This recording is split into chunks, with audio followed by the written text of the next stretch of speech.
Food technology has created an unusual new reality.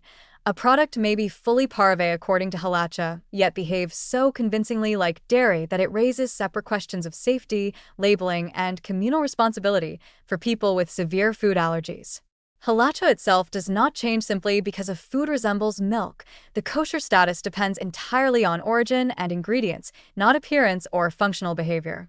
But halacha does speak clearly about safeguarding others, preventing harm, and ensuring that our actions do not mislead in ways that could put someone at risk. When you merge modern allergen laws, the sensitivities of dairy allergic individuals, and the traditional obligations of halakhic ethics, a richer picture emerges, one in which communities embrace innovation while elevating transparency and care. A parve cheese made through precision fermentation may melt and stretch like real mozzarella, but chemically it does not contain lactose or casein produced by an animal. From a kashrut standpoint, it is no more dairy than almond milk or coconut cream. However, while halacha determines kosher status by source, food allergies do not. A person allergic to dairy is reacting to specific proteins, and if a precision fermented product contains those same proteins, even if they were produced by yeast or fungi, an allergic reaction could occur just as with cow's milk. That means a product can be halakhically parve, yet medically dangerous for dairy allergic individuals. This is where halacha's broader ethical principles step forward. The Torah's injunction of lo ta'amod al dam rieka, not standing idly by when another could be harmed, forms a foundation for health-related responsibility. There is also the obligation of lifnei iver, avoiding actions that cause another person to stumble or be harmed unwittingly. These ideas have been applied to matters of food safety for generations, from warning guests about bones or allergens to avoiding misleading presentation that leads someone to accidentally eat something unsafe.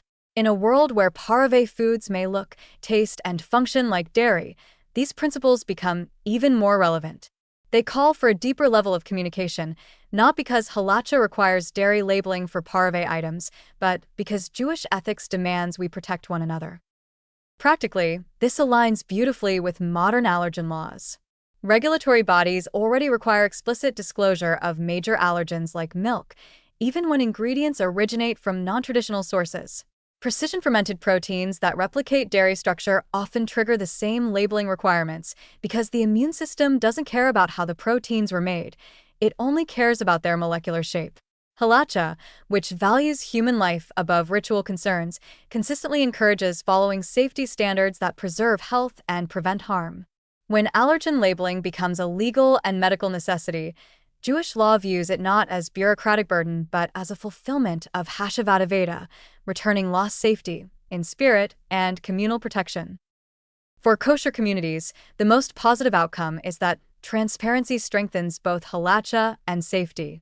A product can proudly state kosher parve, while also listing contains milk allergens. Rather than creating confusion, this dual message reinforces the idea that kosher categories and allergy categories operate in different dimensions. One governs ritual identity, the other governs physiological risk. And Jewish communities, accustomed to detailed food distinctions, are well equipped to handle this nuance. If anything, the clarity reduces accidental harm, helps parents of allergic children feel included, and builds trust between consumers, manufacturers, and certifying agencies. In practice, synagogues, schools, and kosher establishments can adopt simple, thoughtful steps. When serving parve dairy-style foods at communal meals, especially in settings that welcome children, it is wise to announce whether the product contains dairy allergens. Caterers can place allergen notices next to parve cheesecakes or dairy-like pastries.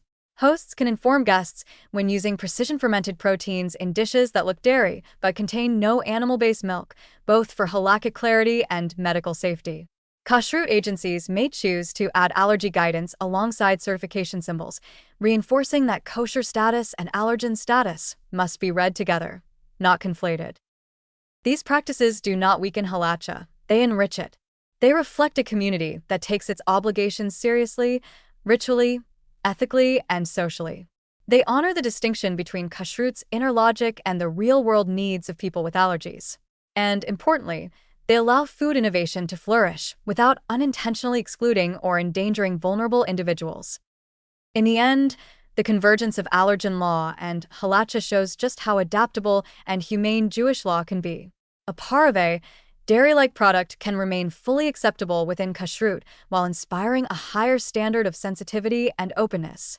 Food technology may blur sensory categories, but halacha provides the tools to clarify them, and modern safety guidelines complement those tools, ensuring that every member of the community can eat with confidence, dignity, and peace of mind.